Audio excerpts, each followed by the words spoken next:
worth. I won't leave much to find that can be found.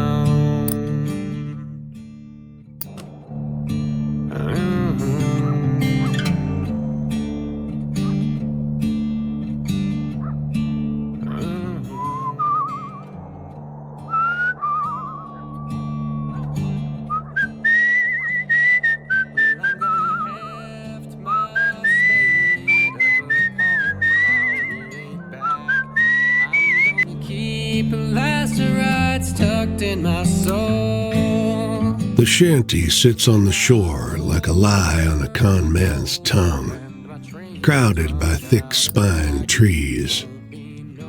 There's an old man on its porch, and a child, and what looks like 1,000 alligators knotted across the property. "My love's being stubborn," sighs a voice behind you. Washed in the half-light, the voice's owner is a certain strange shade of handsome. He leans a shoulder against a tree, smiles at you.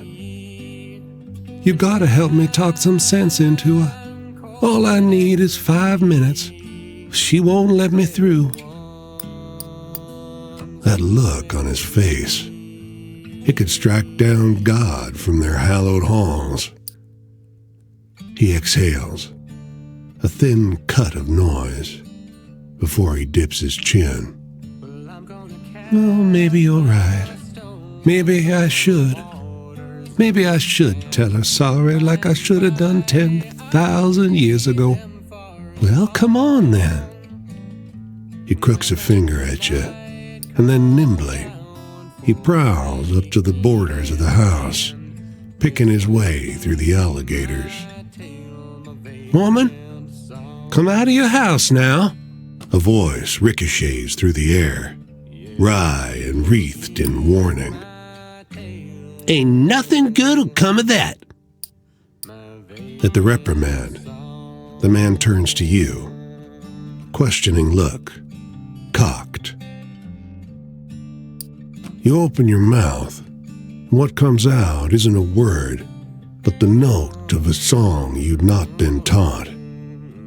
At the noise, the gators twitch like you'd run barbed wire along their bellies. "Go home and leave the gators," says a voice from inside. "You ain't wanted here."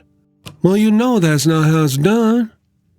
When a man loves a woman, she stays with him forever. Now you come out now, 'fore my friend sings a bayou down to his death."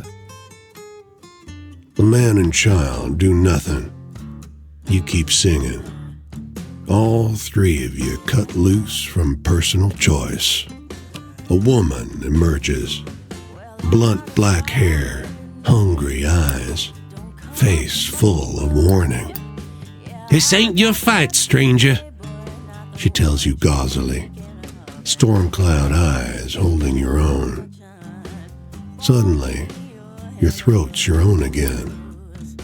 "Leave," she sighs, and the alligators stir at the sound, the light catching in the crenellations of the spines. And for a second, looks like they're all frowning, not smiling as reptiles do, but scowling like a crash of aunts. Fine. Death comes without incident, for all that it arrives in a torrent of teeth and thrashing tails. Unlike lovers, the alligators bear no interest in causing pain. When they are done, they all turn to stare until you go.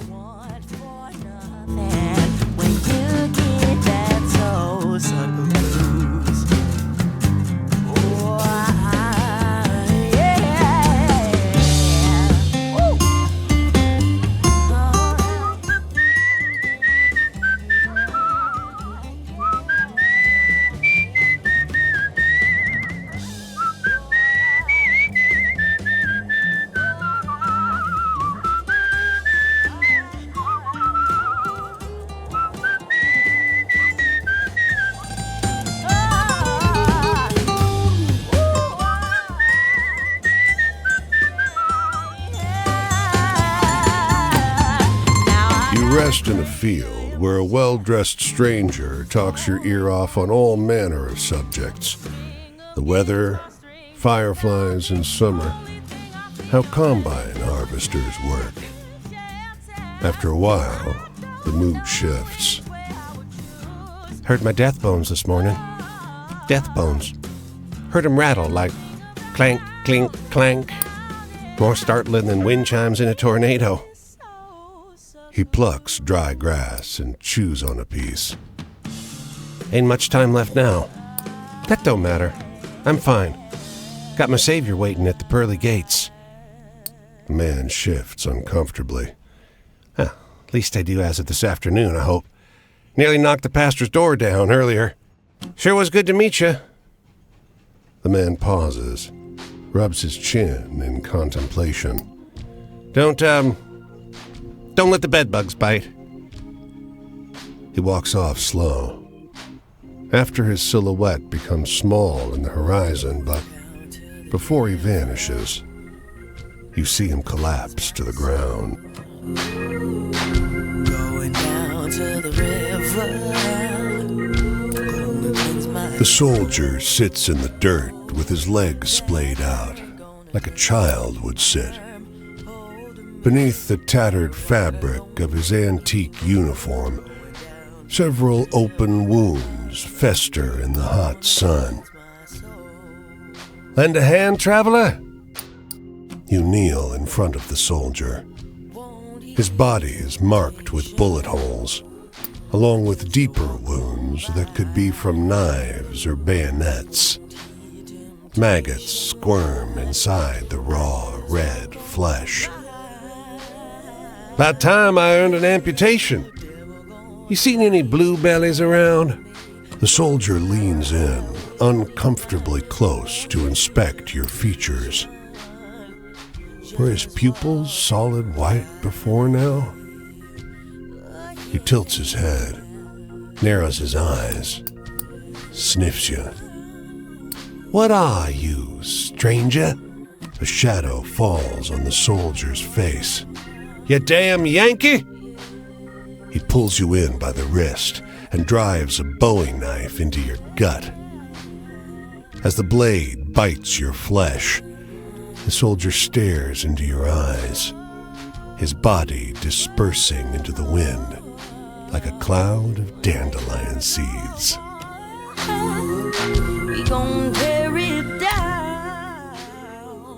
Yeah, they gotta throw a wall up. We gon' tear it down. We gonna drive the hurting heartache out with a wild and righteous sound. When they try to we gonna tear it down. Yeah.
A family of 9 invites you into their home for a meal. Hogs roam free in the yard. They wallow in shady patches of cool mud, not paying any mind as you pass. During supper, the hard wind puts an awful burden on the walls. The glass dishes rumble on the table, but the mother seems calm. Can't butcher a hog in these parts without me, Ma, hollering for pig's feet.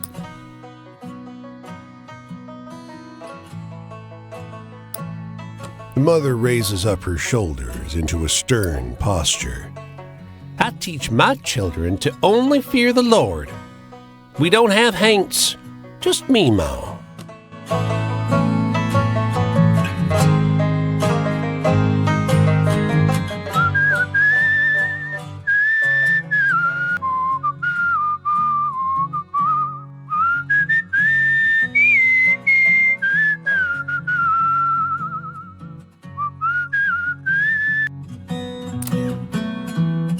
The blistering sun has scared even birds into the shade. But a middle-aged woman and a young couple are still collecting scraps of cotton that the machinery missed. With a ragged voice, the older woman calls to you. "Got any water?" The 3 of them rush over to you, suddenly reanimated. They pass around your canteen. When you get it back, it's empty. The woman squeezes your hand and sighs with relief. "Sweetest thing I ever tasted," she tells you.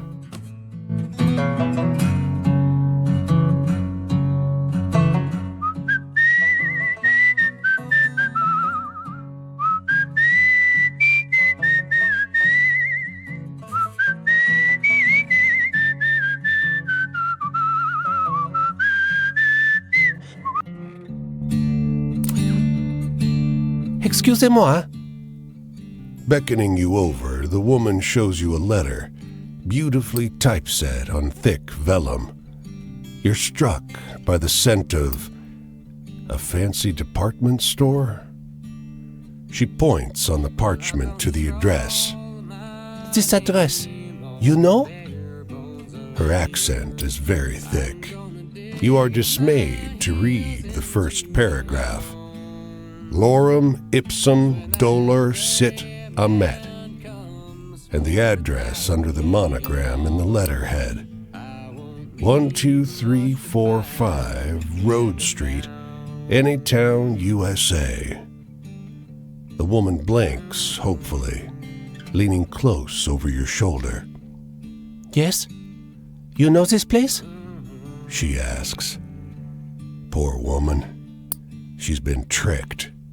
This place doesn't exist, you try to explain as loud and slowly as possible. Of course you exist. The woman snorts, thumping a fist to her chest. You struggle to make yourself understood, but the poor woman whisks the letter away and stomps down the street. Ah well, c'est la vie.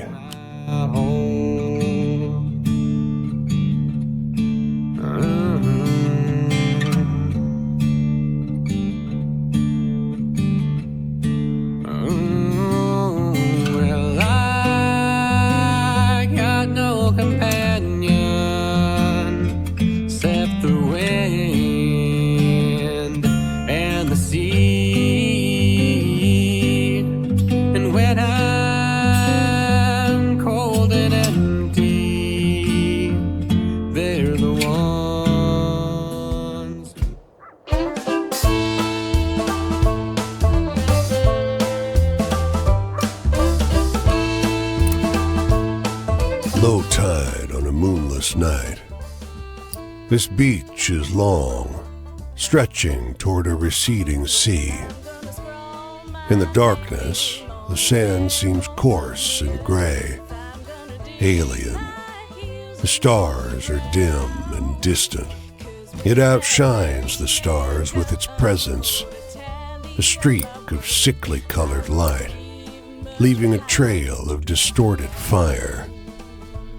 It slowly creeps along the sky like a vast worm, though you know that, given the distance, it must be moving at great speed. Its parabola heads south to north. In the far distance, just for a second, a boardwalk town is engulfed in light. With a rumble, its street lamps and windows dim, then go dark. All that you can see emanating from there is an otherworldly color that you can't quite name.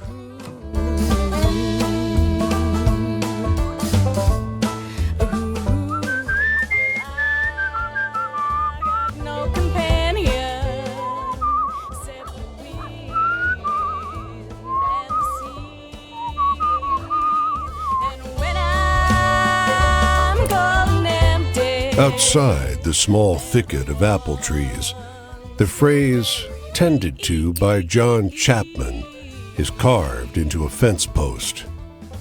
Nearby, a hound lies on its side, perfectly still. Flies buzz around its ears. But a grizzled man pauses at his digging to shoo them off. You settle in beneath a fence post and brush a couple of flies from the dog's face. The man nods. "Much obliged. He kept me company when I moved from orchard to orchard, but..." He breaks off. For a while, the only sound is the shink of the shovel in the dirt. "He's a stray. I gave him some scraps one day while I was selling trees, and he just followed me after that." He tells you stories as he digs, about his travels, about planting apple trees. Every so often, he turns to look at the still figure lying by the fence. He shakes his head. "Nearly there." When the hole is deep enough, he lowers the dog reverently into the grave.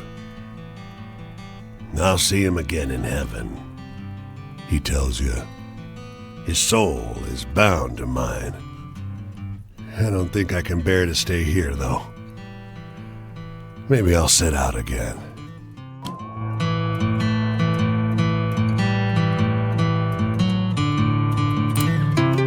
Muddling through the dark, you stumble into the path of the white deer. Its beauty strikes you at once. It is something otherworldly, beyond borders, a moon swimming in the void. Human shouts not far away break the spell. The deer's ears prick up. This thing is being hunted. You know a way out of here. As the hunter's cries get louder, you approach the deer carefully, palms outstretched. As you grow close, your features become clearer in the light of the deer's aura. It bolts into the path of an oncoming train.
Sorry, friend, but I gotta ask you not to get no closer unless I can see your hands at all times.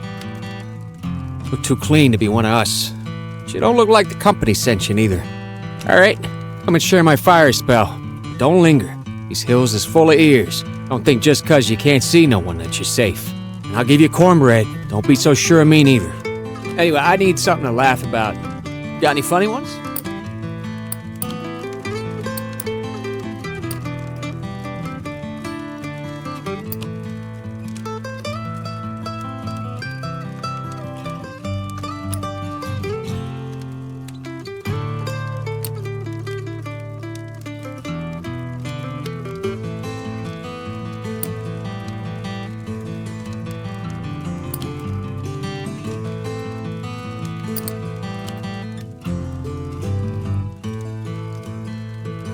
Oh boy, you watch out now, I'll start chuckling.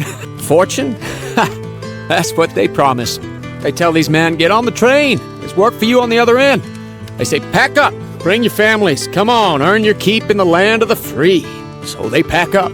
These men quite a ways from their home already, and if they make it to the mine town alive, the company tells them, gotta use our tools. Take it out your first month's pay. Train ticket here too. Nothing you get doesn't come from us. First day you go down to work, you might even be in debt already. What can they do but go down all in a line, like beasts into the dark? Got any funny stories? Must have a couple.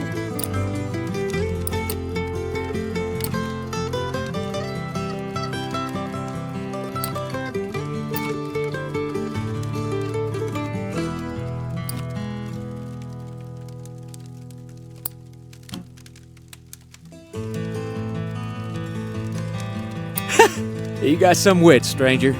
Love. Anyone could be a company spy. New woman comes sniffing around. You can't tell if it's you or the union she's looking to get a whiff of. I keep to my own. I need a laugh. Know any good jokes?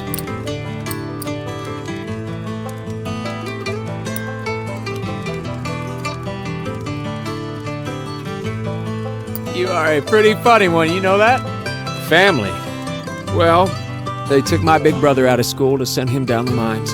He wasn't bigger than 10 years old, but 25 cents, right type of handshakes, off he went to work. He's so big in my memory, but he must have been such a small feller, come to think. See anything exciting out there on the road? Mostly I just seen dogs.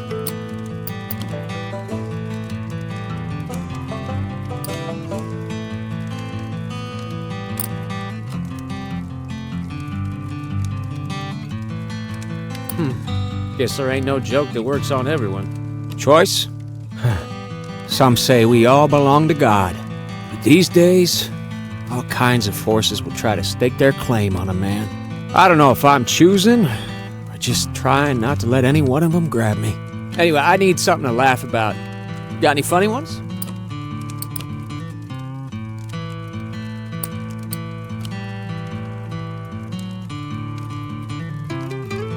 Oh boy.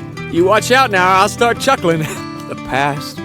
I remember looking between my mama's ankles down the road. Every evening, she'd be whispering. Still don't know if she were counting the workers or praying about them. Morning. I gotta get going. Headed up that way. Won't be specific for my safety and yours. If you want to find me, then do it. Talk again about these things. Coal ain't got no country. No worker neither.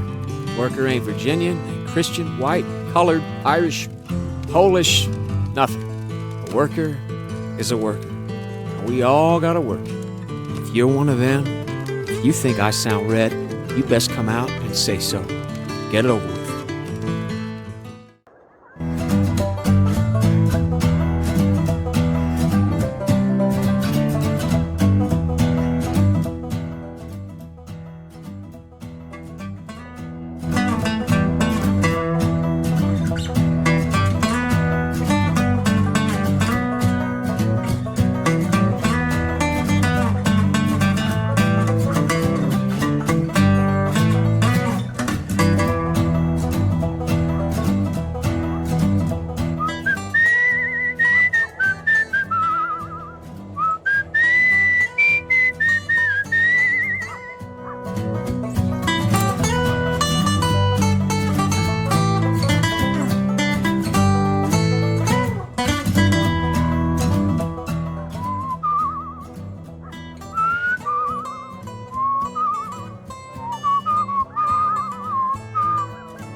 The edge of summer has turned the ocean choppy and misanthropic, and the skies miserably gray. The boardwalk prophetess lured you into her tent with a promise to read a fortune for free. Seems like business has slowed to a crawl already.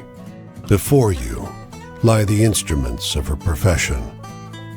There's tarot cards, Rider-Waite, but also Marseille for traditionalists, rosary beads and costume jewelry, and of course, the centerpiece, a great glass globe.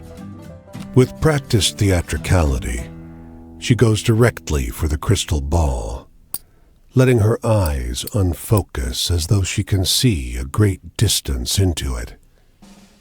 She brings up names, places, asks if you've known someone called John, if you have a relative in Newark. You'll latch on to what she says, and together you dance towards some insights about your romantic prospects. It's relieving to meet an honest charlatan instead of the ghouls and ghasts of the road. You might even say you're having fun, until she abruptly stops talking. "Your eyes," she says, her voice suddenly drained of the bassy drama that was her stock in trade. "You've met him. You've seen him, too. You carry him with you." The words that come out of your mouth are not your own.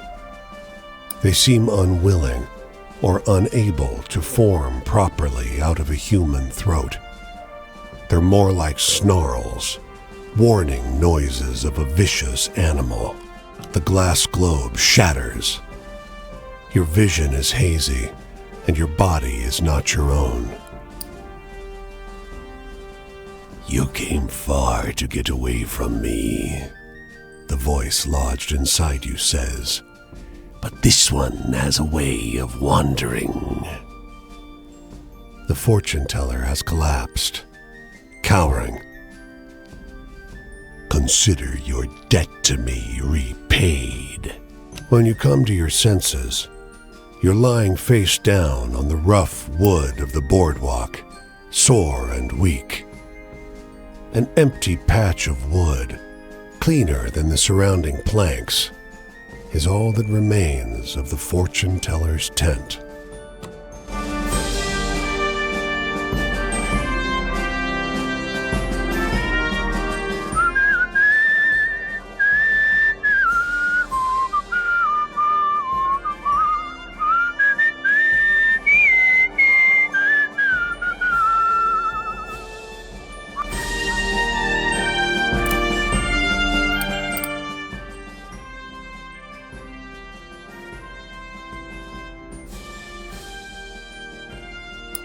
The mailman's uniform is dated and worn. He sits on the edge of the road, head in hands. He looks up as you approach. "Can you help?" "Car clipped me. I think my legs... Well, I'd appreciate it if you could deliver this for me." He holds out a brown envelope. The letter's addressed to a James Gibson Sr., 120 J Street, but the city stymies you. The blocks run straight from I to K. You stop a man for directions, but he shakes his head and laughs. "Someone's playing a joke on you. There's no J Street. Over here." A woman in a brown coat overheard your question. She steers you down an alley. Someone's chalked a big orange J on one wall. "I thought Clovis was late." "Go left up ahead. Old Man Gibson's the third on the right." As you round the corner, the world changes. J Street is a place out of time. Like the city forgot an entire street a century ago and carried on around it, oblivious. Even the noise and bustle of D.C. can't penetrate this little pocket. The man who answers is ancient and stooped. He peers at the letter. I think it's from my son. I don't see so well anymore. Will you read it to me? You tear the letter open. It isn't good news. He fights it, but his face crumbles. Tears roll down his cheeks. It's better to know. I've been waiting a long time for this. His shaking hand takes the letter. Thank you for telling me.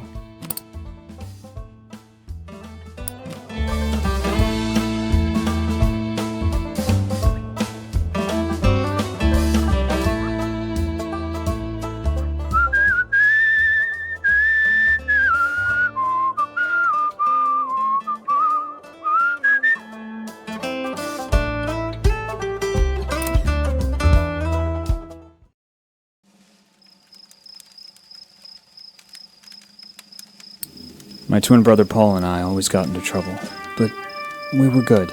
We didn't do nothing to anybody till we left. Then we hurt a lot of people. Me, more so than Paul, because he didn't make it through. The march I was on, the bonus army, it's less a bonus and more an acknowledgement of what I've had to suffer.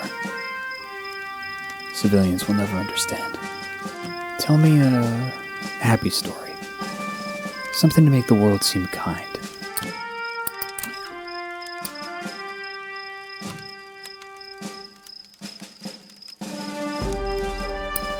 I liked that one. There's some hope left for you too, you know. Don't give it away too quickly. Joy? Getting your hands into the earth and helping something grow. That'll bring anyone joy. Anyone with a bit of humanity in them. Know any good jokes? I'm not so good at telling them anymore.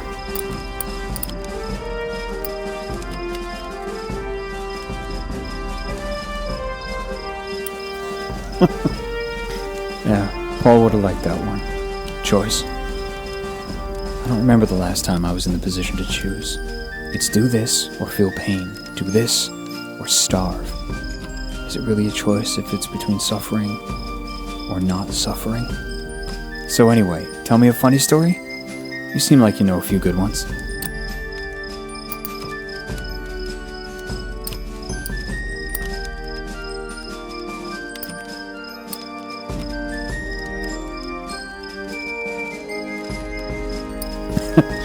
Wish I could tell that one to my sister. I lack any faith in luck. It has never served me. So anyway, tell me a funny story? You seem like you know a few good ones.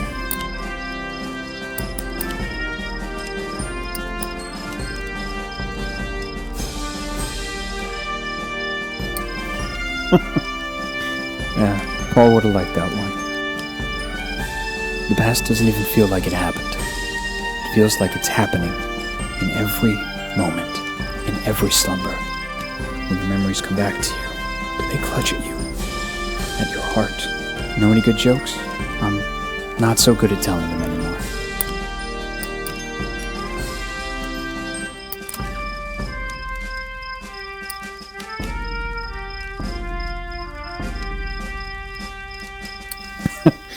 Wish I could tell that one to my sister. Love? It was a real long time ago. I pulled a ribbon on her hair and her pigtails came undone and she tattletaled on me. Never really tried after that. Here's the sun. I've got to go. I'm headed up the road this way. Will our paths cross? Days come and go and the terrors return. They'll never be able to pay back what they owe me, but I'll always keep at 'em. What about you? Is there something somebody owes you?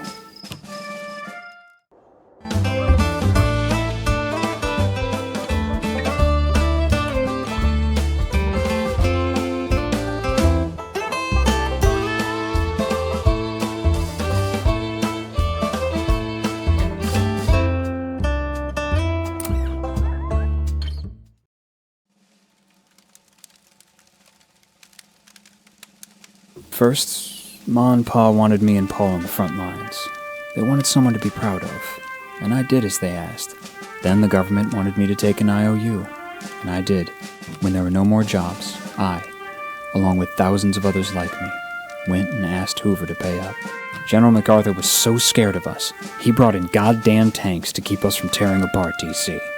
Do you know any happy stories? Hopeful ones?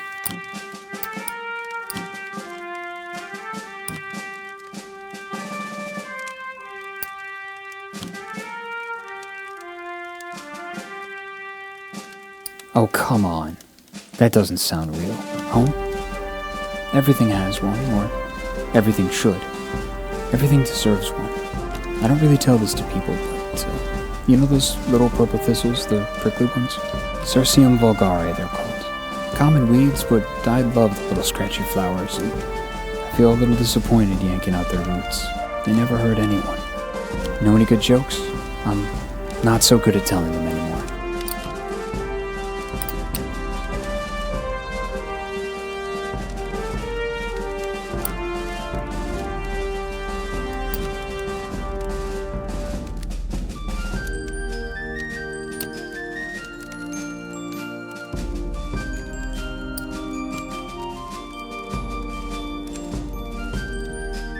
And that's what you think when you think of tragedy. Huh. The past? I wish I could go back. Before I had to mourn. And before all the hope was drained from me. Maybe it'll take my mind off my sorrow to hear about somebody else's. Tell me a sad story.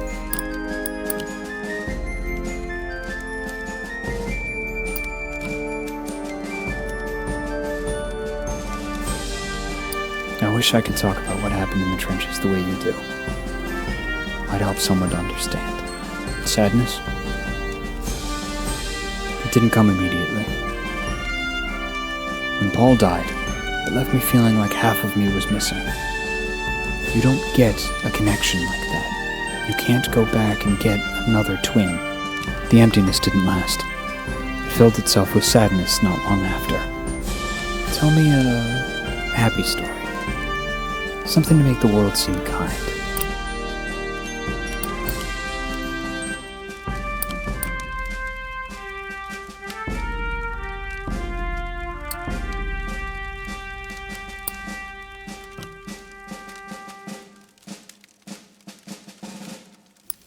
For a moment there, just a moment, I felt better about it all too. But faith. The time for faith is long past, my friend. So anyway, tell me a funny story? You seem like you know a few good ones.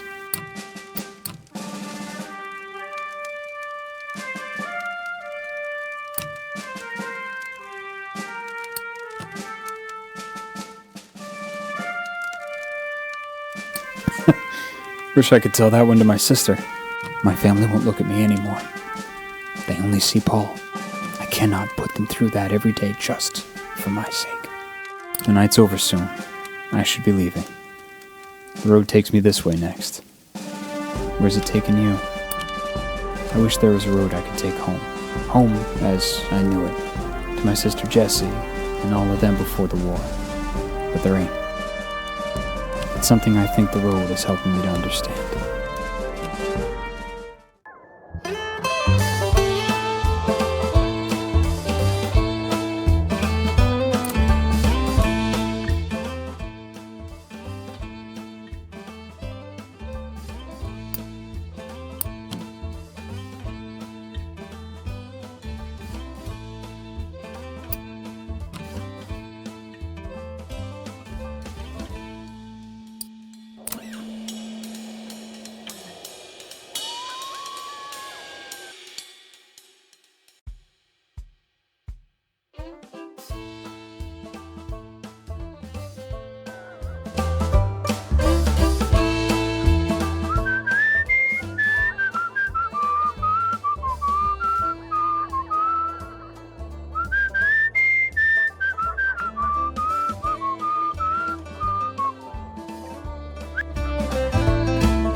Hey there, stranger.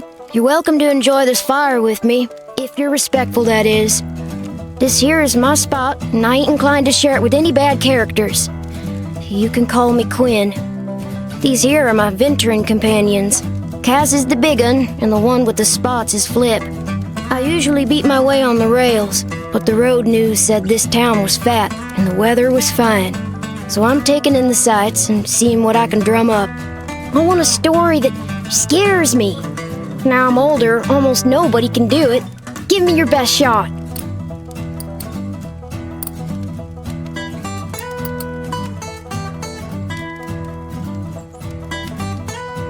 Well, that sure was a downer. Give me a good venture tale instead any day.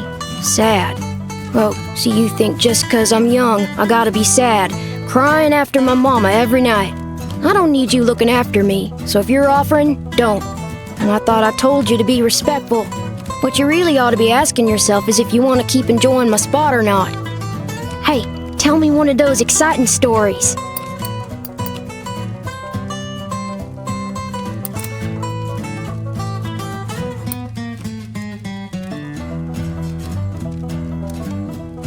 Well, that was something. You spin a good yarn. Choosing between right and wrong is a tricky subject. As long as a tramp is generous when they can be, I see no harm in bumming myself. Besides, times are hard and things are depressed, but you don't see the rich folk pitching in much, do ya?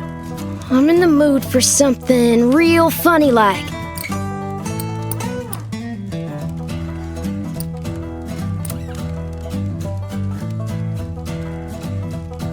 I'll remember that one. A couple good jokes can get you out of a fix sometimes.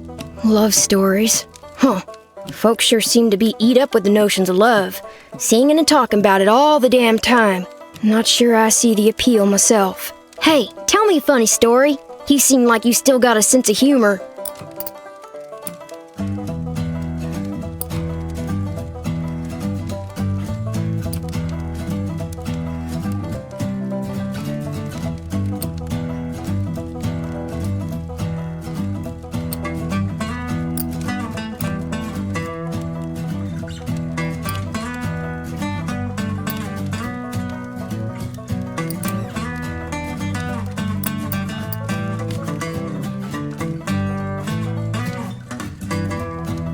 That was a chuckle to be sure.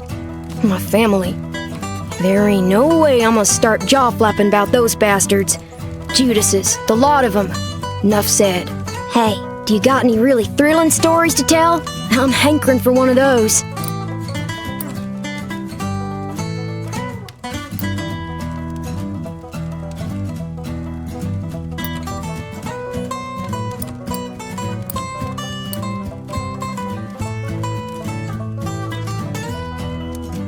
Whoa, quite a story, stranger. Trust. Well, I figure tramps are apt to trust each other, to a point. Sure, there are backbiters out there, but it's the folks who act respectable, the so-called upstanding ones that I keep an eye on. Oh, heck, the night's over already. I sure enjoyed talking to you, but I gotta get on. I think I'll see what's happening up the road this way. The tramping life suits me just fine. Every day is a venture. With things being so depressed, folks walk around like it's the end of everything good. But it ain't. Plenty nice things to see if you know where to look.